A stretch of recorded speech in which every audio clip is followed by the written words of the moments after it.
Hello മച്ചന്മാരെ, അപ്പോൾ നമ്മുടെ പുതിയൊരു വീഡിയോയിലേക്ക് സ്വാഗതം. അപ്പോൾ ഈ കാണുന്ന ഈ കപ്പലിൽ നമ്മൾ സ്റ്റെന ലൈൻ്റെ ഈ കപ്പലിൽ സ്റ്റെന ജെർമിക്ക ഇതിൽ നമ്മൾ ട്രാവൽ ചെയ്ത് ഏകദേശം 15 മണിക്കൂർ ട്രാവൽ ചെയ്ത് നമ്മൾ ജർമ്മനിയിലെ കീൽ എന്ന് പറഞ്ഞ സ്ഥലത്ത് എത്തിയിരിക്കുകയാണ്. കീൽ ഒരു ചെറിയൊരു കോസ്റ്റൽ സിറ്റി മാത്രമാണ്. അപ്പോൾ നമ്മുടെ പ്ലാൻ അനുസരിച്ച് ഇപ്പോൾ നമ്മൾ ഹാംബർഗിലേക്ക് എന്ന് പറഞ്ഞ സ്ഥലത്തോട്ട്, ജർമ്മനിയിലെ ഹാംബർഗിലോട്ട് ഇവിടുന്ന് ട്രാവൽ ചെയ്ത് പോകാം. ഏകദേശം 1 hour ട്രാവൽ ടൈം. സോ ഇവിടുന്ന് ട്രാവൽ ചെയ്ത് ഹാംബർഗ് പോയിട്ട് അവിടുന്ന് സ്ഥലങ്ങൾ എക്സ്പ്ലോർ ചെയ്യാം എന്നുള്ളതാണ് നമ്മുടെ ഒരു പ്ലാൻ. സോ ഇവിടുന്ന് ഇപ്പോൾ നമ്മൾ നോക്കിയപ്പോൾ ഓൺലൈനിൽ ടിക്കറ്റ് ചെയ്യാനുള്ള ഓപ്ഷൻസ് ഉണ്ട്. സോ ജർമ്മനിയിലെ ടിക്കറ്റ് ബുക്ക് ചെയ്യാനുള്ള ഒരു ആപ്ലിക്കേഷൻ എന്ന് പറയുന്നത് ഡോച്ചു ബാൻ എന്നാണ്.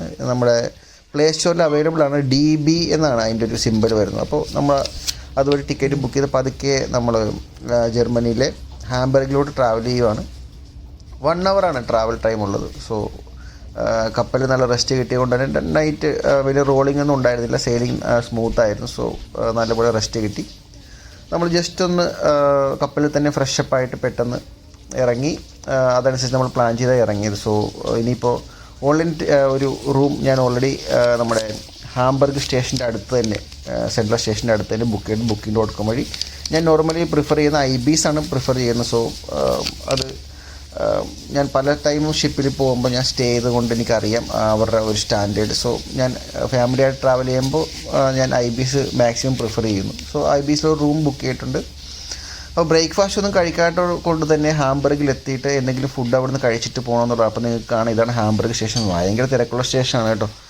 നമ്മുടെ ഗോതംബർഗ് സ്റ്റേഷനൊക്കെ വെച്ച് സ്വീഡനിൽ കമ്പയർ ചെയ്യുമ്പോൾ ഹാംബർഗ് സ്റ്റേഷൻ ഭയങ്കര റഷുള്ളൊരു സ്റ്റേഷനാണ്. അപ്പോൾ നമ്മൾ ഇവിടുന്ന് തന്നെ എന്തെങ്കിലും ബ്രേക്ക്ഫാസ്റ്റ് കഴിച്ചിട്ട് പോകാമെന്നുള്ളതാണ്. അപ്പോൾ എന്താണ് അതിൻ്റെ ഫുഡിൻ്റെ പേരൊന്നും ഞാനിപ്പോൾ ഓർക്കുന്നില്ല. എങ്കിലും പക്ഷേ മെക്സിക്കൻ ഫുഡായിരുന്നു ഞങ്ങൾ ട്രൈ ചെയ്തത്. പക്ഷേ അത്യാവശ്യം നല്ലൊരു ടേസ്റ്റി ഫുഡായിരുന്നു. വിശന്നിരിക്കുന്നത് കൊണ്ടാണെന്ന് കൂടി അറിയത്തില്ല. പക്ഷേ നല്ലൊരു അടിപൊളി ഫുഡായിരുന്നു കേട്ടോ. അപ്പോൾ നമ്മൾ ഇവിടുന്ന് പതുക്കെ റൂമിലേക്ക് എത്തി അവിടെ ചെക്ക് ഇൻ ചെയ്ത് കുറച്ച് നേരം റെസ്റ്റ് എടുത്ത് അവിടുന്ന് പെട്ടെന്ന് തന്നെ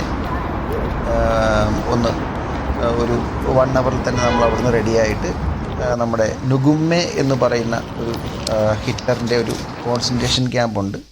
അത് കാണാൻ വേണ്ടിയിട്ട് പോകാനുള്ള ഒരു തീരുമാനത്തിലാണ്. പക്ഷേ ഓൾറെഡി കുറച്ച് ലേറ്റായി നമ്മൾ ഇറങ്ങിയപ്പോൾ. കാരണം 5 മണി വരെയാണ് അവിടെ നമുക്ക് എന്താ പറയുക അവിടുത്തെ കാര്യങ്ങൾ നമുക്ക് എക്സ്പ്ലോർ ചെയ്യാൻ പറ്റുന്നത്. സോ ഇപ്പോൾ ഏകദേശം ഒരു 2 മണി ആയിട്ടുണ്ട് നമ്മൾ ഇറങ്ങി. അപ്പോൾ ഇവിടുന്ന് നുഗുമ്മെ കോൺസെൻട്രേഷൻ ക്യാമ്പ് വരെയുള്ള ടൈം എന്ന് പറയുന്നത് ഏകദേശം ഒരു 30 minutes ആണ്. പക്ഷേ ഈ 30 minutes നമുക്ക് ഒരു ട്രെയിൻ ട്രാവലും അല്ലെങ്കിൽ ഒരു ലോക്കൽ ട്രെയിൻ ട്രാവലും അവിടുന്ന് ഒരു ബസ് ട്രാവലും ഉണ്ട്. സോ അതിൻ്റെ ട്രാവൽ ടൈം 30 minutes ആണെങ്കിലും നമുക്ക് അത് എത്രത്തോളം ഈ ബസ്സിൻ്റെ അവൈലബിലിറ്റിയും ട്രാമിൻ്റെ അവൈലബിലിറ്റിയൊക്കെ അനുസരിച്ച് എത്ര ടൈമിൽ എത്തുമെന്നുള്ളത് ഈ 30 minutes ഒന്നും ഒരിക്കലും നമുക്ക് എത്താൻ പറ്റില്ല. ഏകദേശം ഞങ്ങൾ അവിടെ ട്രാവൽ ടൈം എത്തിയപ്പോഴേക്കും ഏകദേശം എനിക്ക് തോന്നുന്നു ഒരു 1.5 hour ആയി നമ്മൾ ട്രാവൽ ചെയ്ത് അവിടെ എത്തിയപ്പോഴേക്കും. അപ്പോൾ ഈ ട്രാമിലാണ് നമ്മൾ പോകുന്നത്. ഇതും നമുക്ക് ഈ DB അതായത് ഡോ ചൂൺ ബാൻ എന്ന് പറയുന്ന ആപ്ലിക്കേഷനിൽ തന്നെ നമ്മൾ ബുക്ക് ചെയ്യാം. സെയിം ടിക്കറ്റ് തന്നെ മതി. നമ്മൾ അന്വേഷിച്ചപ്പോൾ ജസ്റ്റ് ബസ്സിൻ്റെ ടിക്കറ്റ് മാത്രം, നമ്മൾ ഇറങ്ങുന്ന സ്റ്റേഷനിൽ നിന്ന് ബസ്സിൻ്റെ ടിക്കറ്റ് മാത്രം എടുത്താൽ മതി. ട്രെയിൻ ടിക്കറ്റ് നമുക്ക് കീലിൽ നിന്ന് ഹാംബർഗിലേക്ക് എടുത്ത ടിക്കറ്റ്, അത് ഇപ്പോൾ നമുക്ക് ഗോതംബർഗിലായാലും അല്ലെങ്കിൽ സ്വീഡനിലായാലും അങ്ങനെ തന്നെയാണല്ലോ. A1 പാസ്, B1 പാസ്, അങ്ങനെ നമ്മൾ പോകുന്നത് വേറൊരു ഏരിയ ആയത് കാരണം, നുഗുമ്മ വേറൊരു ഏരിയ കാരണം വേറൊരു ബസ് ടിക്കറ്റ് മാത്രം എടുത്താൽ മതി. അപ്പോൾ ഞാൻ സ്വീഡനിൽ നിന്നും ഇപ്പോൾ ഈ കീലിലേക്ക് അല്ലെങ്കിൽ ജർമ്മനിയിലേക്ക് വന്നപ്പോൾ അല്ലെങ്കിൽ ഹാംബർഗിലൂടെ ട്രാവലൊക്കെ ചെയ്യുമ്പോൾ നമുക്ക് മനസ്സിലായത് വിൻ്റർ കഴിഞ്ഞിട്ട് നമ്മുടെ സ്വീഡനിലൊക്കെ അതിൻ്റെ ഒരു എന്താ പറയുക, മരത്തിലും ചെടികളിലൊക്കെ ആ ഒരു തളിര് അല്ലെങ്കിൽ ഇലകളും പൂക്കളൊക്കെ വന്ന് തുടങ്ങിയിട്ടുള്ളൂ. പക്ഷേ ജർമ്മനിയിലേക്ക് വരുമ്പോഴേക്കും അത് ഏകദേശം ഗ്രോ അപ്പ് ആയിട്ടുണ്ട്. കുറച്ചൊക്കെ എന്താ പറയുക, ഒരു ഗ്രീനിഷ് ആയി ഓൾമോസ്റ്റ് പല സ്ഥലങ്ങളിലും. അത് ഭയങ്കര ഭംഗിയായിട്ട് തോന്നി. കാരണം ഇവിടെയൊക്കെ ശരിക്കും പറഞ്ഞു കഴിഞ്ഞാൽ വിൻ്റർ കഴിഞ്ഞിട്ട് ആ സമ്മർ ടൈമിലാണല്ലോ ഭയങ്കര സ്പ്രിങ് ടൈം, അതായത് അപ്പോഴാണല്ലോ കാണാൻ യൂറോപ്യൻ രാജ്യങ്ങൾ കൂടുതലുകൂടി ഭംഗിയും. അതാണല്ലോ അവരുടെ ഒരു പാർട്ടി ടൈമും കൂടി അവർ മെയിനായിട്ട് പറയുന്നത്. ഭയങ്കര ഭംഗിയാണ് കേട്ടോ. ഈ നുഗുമ്മയിലേക്ക് പോകുന്ന സ്ഥലങ്ങൾ കാണാനായിട്ട് ഭയങ്കര ഭംഗിയാണ്. എത്രത്തോളം നിങ്ങൾക്ക് ആസ്വദിക്കാൻ പറ്റുന്ന അറിയാൻ പറ്റില്ല. പക്ഷേ സിറ്റി ലൈഫിൽ നിന്നൊക്കെ മാറി കുറച്ച് ഔട്ട്വേർഡ്സ് ആണ് ഈ നുഗുമ്മ ക്യാമ്പ്. ജസ്റ്റ് ടിക്കറ്റൊന്നുമില്ല. അവിടെ ഒരു ഇൻഫർമേഷൻ സെൻ്റർ ഉണ്ട്. അവിടെ നമുക്ക് എപ്പോഴും ഓപ്പണാണ്. പക്ഷേ ചില സ്ഥലങ്ങൾ നമുക്ക് 5 മണിക്ക് മുമ്പ് മാത്രം ചെന്നാൽ മാത്രമേ നമുക്ക് എക്സ്പ്ലോർ ചെയ്യാൻ പറ്റൂ, അല്ലെങ്കിൽ അതിനകത്ത് കയറി നമുക്ക് അതിൻ്റെ കാര്യങ്ങൾ കാണാൻ പറ്റുള്ളൂ. ഈ കോൺസെൻട്രേഷൻ ക്യാമ്പിനെക്കുറിച്ച് ചൈൽഡ്ഹുഡിലൊക്കെ നമ്മൾ സ്കൂളിൽ പഠിച്ച അതിൻ്റെ ഒരു ഓർമ്മ വെച്ചിട്ടാണ് ഞാൻ ഈ ഒരു സ്ഥലം അല്ലെങ്കിൽ ജർമ്മനിയിൽ വന്നിട്ട് അത് കാണാതെ പോകരുത് എന്നുള്ള തീരുമാനം എടുത്തത്.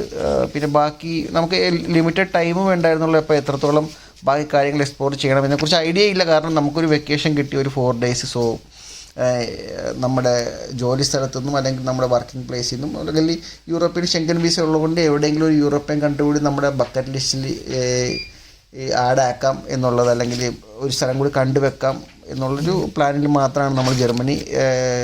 ഈസി ആക്സസിബിൾ ആയിരുന്നു. സോ അതുകൊണ്ട് ജർമ്മനി തിരഞ്ഞെടുത്തത് മാത്രമേ ഉള്ളൂ. നീ കാണാം, നല്ല ഗ്രീനിഷായിട്ട് കിടക്കുകയാണ് വയലോരങ്ങളൊക്കെ. സ്വീഡനിൽ ഞാൻ പല സ്ഥലത്തും ഇപ്പോൾ ട്രാവൽ ചെയ്യുന്നത് കാരണം വർക്ക് വിഷയമായിട്ട് എനിക്ക് കാണാം ഈ വയലൊന്നും അവിടെയൊന്നും അത്ര ഗ്രീനിഷ് ആയി തുടങ്ങിയിട്ടില്ല. ഇപ്പോൾ ഏകദേശം ഈ വീഡിയോ ഞാൻ എടുത്തത് ഏപ്രിലാണ്. സോ ഏപ്രിലൊന്നും അത്ര ഗ്രീനിഷ് ആയി തുടങ്ങിയിട്ടില്ല. അവിടെ ഇപ്പോഴും ആ ഒരു ഡ്രൈ ആയിട്ട് കിടക്കുവാണ്. സോ നിങ്ങൾക്ക് വീഡിയോയിൽ എത്രത്തോളം ആസ്വദിക്കാൻ പറ്റുന്നത്. പക്ഷേ നുഗുമ്മയിലേക്കുള്ള ഹാംബർഗ് ടു നുഗുമ്മ ആ കോൺസെൻട്രേഷൻ ക്യാമ്പിലേക്കുള്ള യാത്ര ഭയങ്കര മനോഹരമായിരുന്നു കേട്ടോ. നിങ്ങൾ വീഡിയോ കാണുമ്പോൾ നിങ്ങൾക്ക് മനസ്സിലാകുമെന്ന് ഞാൻ പ്രതീക്ഷിക്കുന്നു. അപ്പോൾ ഇനി നമ്മൾ ഈ നുഗുമ്മെ ക്യാമ്പിനെ കുറിച്ച് പറയുന്നതാണെങ്കിൽ, നുഗുമ്മെ എന്നാണ് അതിൻ്റെ പ്രൊനൗൺസിയേഷൻ ഞാൻ വിശ്വസിക്കുന്നു. ഗൂഗിളിൽ വഴി ഞാൻ സെർച്ച് ചെയ്തപ്പോഴും അങ്ങനെയാണ്. ഇനി എന്തെങ്കിലും തെറ്റുകളുണ്ടെങ്കിൽ നിങ്ങൾ ക്ഷമിക്കുക. അപ്പോൾ നുഗുമ്മെ ഈ ക്യാമ്പിനെ കുറിച്ച് പറയുകയാണെങ്കിൽ ഇത് 1938 ഇത് ഇവിടെ സ്റ്റാർട്ടാക്കിയത്. ഏകദേശം 100,000-ഓളം പ്രിസണേഴ്സ് ഇവിടെ ഉണ്ടായിരുന്നു എന്നാണ് കണക്കുകൾ പറയുന്നത്. പിന്നെ ഡെത്ത് റേറ്റിനെ കുറിച്ച്, അതിന് മെയിനായിട്ട് ഡെത്ത് റേറ്റിനെ കുറിച്ച് പറയുകയാണെങ്കിൽ 43,000 മുതൽ 56,000 പേര് വരെ ഈ ക്യാമ്പിൽ മരിച്ചിട്ടുണ്ടെന്നാണ് പറയുന്നത്. ഒരുപാട് നാഷണാലിറ്റീസ്, അതായത് ഇപ്പോൾ പോളിഷ്, സ്വീഡിഷ്, അങ്ങനെ ഒരുപാട് നാഷണാലിറ്റീസ് ആൾക്കാർ ഇവിടെ ഉണ്ടായിരുന്നു ഈ ക്യാമ്പിൽ. അറിയാമല്ലോ, ആക്ച്വലി ഇത് ഒരു എന്താ പറയുക, ജർമ്മനിയിലെ ഒരു 1 of 7 or 8 അങ്ങനെ കോൺസെൻട്രേഷൻ ക്യാമ്പ് ഉണ്ടായിരുന്നു. അതിൽ ഒരെണ്ണം മാത്രമാണ് ഈ കാണുന്നത്. ഇത് അത്ര ഒരുപാട് ലാർജസ്റ്റ് ഒന്നും അല്ല, എങ്കിലും അത്യാവശ്യം പ്രിസണേഴ്സ് ഇപ്പോൾ ഞാൻ പറഞ്ഞല്ലോ, ഏകദേശം 100,000-ഓളം പ്രിസണേഴ്സ് ഉണ്ടായിരുന്ന ഒരു ക്യാമ്പായിരുന്നു. പക്ഷേ പോകുന്ന വഴികളിലുള്ള എന്താ പറയുക, ഇങ്ങനത്തെ ചില റോഡുകൾ സ്വീഡനിലും ഉണ്ട്. പക്ഷേ അതിൽ കുറച്ചുകൂടി ഭംഗിയായിട്ട് തോന്നി കേട്ടോ. ശരിക്കും ബസ്സിൻ്റെ ഗ്ലാസിൻ്റെ അകത്തുകൂടിയുള്ള വീഡിയോ കുറച്ച് ഒരു ചെറിയ ഗ്ലെയർ നമുക്ക് അത് കാണാൻ പറ്റുന്നുണ്ട്. അപ്പോൾ അങ്ങനെയല്ല. പക്ഷേ സ്വീഡനിലല്ല, ജർമ്മനിയിലെ ഈ റോഡുകൾ കുറച്ചുകൂടി മനോഹരമാണ്. ഞാൻ പ്രത്യേകിച്ച് എടുത്ത് പറയേണ്ട കാര്യം ഞാൻ നേരത്തെ പറഞ്ഞല്ലോ, ഇവിടുത്തെ എന്താ പറയുക, റോഡുകളിൽ ഗ്രീനിഷ് ഓൾറെഡി സ്റ്റാർട്ടായത് കാരണം സമ്മറിൻ്റെ ആ ഒരു എഫക്റ്റ് ഉള്ളത് കൊണ്ട് തന്നെ എന്താ പറയുക, കുറച്ചുകൂടി ഭംഗിയാണ് ആ റോഡുകൾ ട്രാവൽ ചെയ്യാൻ. പക്ഷേ ഈ ട്രാവലിൽ ഞാൻ വേറൊരു കാര്യം എത്തുന്നതിന് മുമ്പ് ഞാൻ പറയട്ടെ, ഞാൻ ഈ ഭംഗി ആസ്വദിച്ച് വീഡിയോ എടുത്തിരുന്ന് എന്താ പറയുക, സ്ഥലം എത്തിയതും ഈ നുഗുമ്പെ ക്യാമ്പ് കഴിഞ്ഞു പോയതൊന്നും ഞാൻ വിട്ടുപോയി. ഇതൊന്നും ഞാൻ വീഡിയോയിൽ ഉൾപ്പെടുത്തിയിട്ടില്ല. പക്ഷേ അത് ഞാൻ എൻ്റെ ഒരു മെമ്മറിക്ക് വേണ്ടി ഞാൻ നിങ്ങളോട് കൂടി ഷെയർ ചെയ്യുമെന്ന് മാത്രമേ ഉള്ളൂ. ഞാൻ ഈ സ്ഥലങ്ങൾ ഞാൻ വിട്ടുപോയി. ഏകദേശം 3.5 കിലോമീറ്റർ കഴിഞ്ഞിട്ടാണ് ഞങ്ങൾ എന്താ പറയുക അറിയുന്നത് ഈ നുഗുമ്പെ ക്യാമ്പ് ഓൾറെഡി ആ ഇറങ്ങേണ്ട സ്റ്റോപ്പ് ഓൾറെഡി കഴിഞ്ഞു പോയെന്നുള്ളതും. പിന്നെ എവിടെയോ ഒരു സ്റ്റോപ്പിൽ പോയി ഇറങ്ങി അവിടെ ഏകദേശം ഒരു 3/4 മണിക്കൂറോളം ഞങ്ങൾ നിന്നു. പലരോടും ലിഫ്റ്റ് ചോദിച്ചു. ഞങ്ങൾ 3 പേരും ഉള്ളത് കൊണ്ട് തന്നെ, ഞാനും വൈഫും കാശിയും ഉള്ളത് കൊണ്ട് തന്നെ 3 പേർക്കും കൂടി ലിഫ്റ്റ് തരാൻ. പിന്നെ അറിയാമല്ലോ, യൂറോപ്യൻ സ്റ്റൈലിൽ വെച്ച് അവരാരും അങ്ങനെ ശ്രദ്ധിക്കാറില്ല ആരാണ് വഴിയിൽ നിൽക്കുന്നത്. അല്ലെങ്കിൽ നമ്മുടെ ഇന്ത്യയിലും കേരളത്തിലേക്കുള്ള പോലെ വഴിയിലൊരു പ്രശ്നം വന്നാൽ അപ്പത്തിന് നിർത്തിയിട്ട് ചോദിക്കും എന്ത് പറ്റിയെന്നുള്ളൂ. അങ്ങനെ ഒരു ബോദറിംഗ് ഒന്നും യൂറോപ്യൻസിന് ഭയങ്കര കുറവാണല്ലോ. സോ അങ്ങനെ ആരും ചോദിച്ചില്ല. ഫൈനലി ഏകദേശം നമ്മൾ മനസ്സിലാക്കി, ഇപ്പോൾ 5 o'clock ആകും, ഏകദേശം 4 o'clock നമ്മൾ മനസ്സിലാക്കി ഇനി നമുക്ക് എത്താൻ പറ്റില്ല. കാരണം നടന്നു പോകാനാണെങ്കിൽ ഏകദേശം 40 മിനിറ്റ് കാണിക്കുന്നു. നമ്മുടെ ഇതിൽ നടന്നു പോകാനുള്ള നമ്മൾ നെക്സ്റ്റ് ഒരു വണ്ടി നോക്കിയപ്പോഴേക്കും ഒരു പ്രൈവറ്റ് എന്താ പറയുക, അവിടുത്തെ ഒരു ട്രാവൽ നോക്കിയപ്പോഴേക്കും നമ്മൾ ശ്രദ്ധിച്ചത് ഏകദേശം 1.5 hour കഴിഞ്ഞിട്ട് നെക്സ്റ്റ് ബസ്സും ഉള്ളൂ നമുക്ക് അവിടെ നിന്ന് അങ്ങോട്ട് തിരിച്ച് പോകാനായിട്ട്, ഈ സ്ഥലത്തോട്ട് പോകാനായിട്ട്.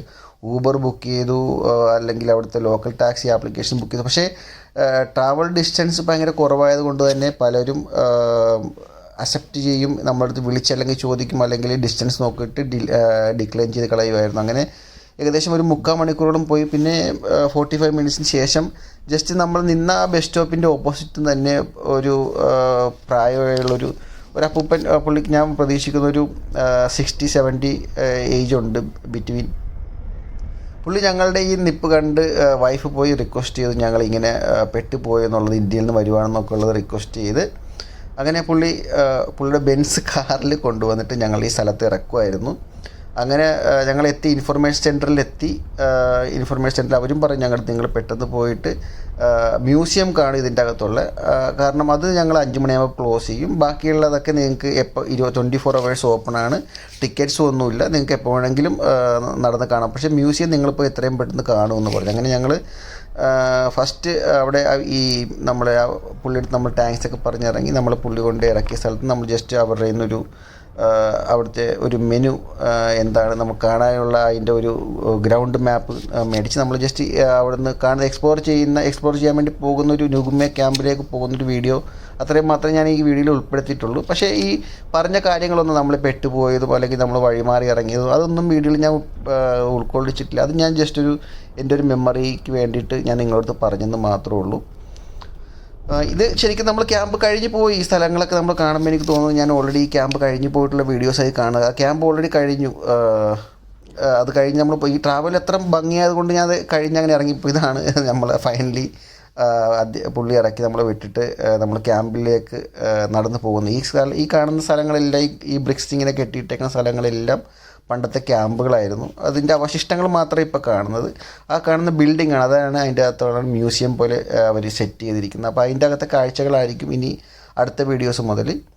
അപ്പോൾ ഇത് ഇച്ചിരി ലെങ്തി വീഡിയോ ആയി പോയെന്ന് തോന്നി, എങ്കിലും അടുത്ത വീഡിയോയിൽ ബാക്കി കാര്യങ്ങൾ കൂടി ഉൾപ്പെടുത്താം. Okay, take care.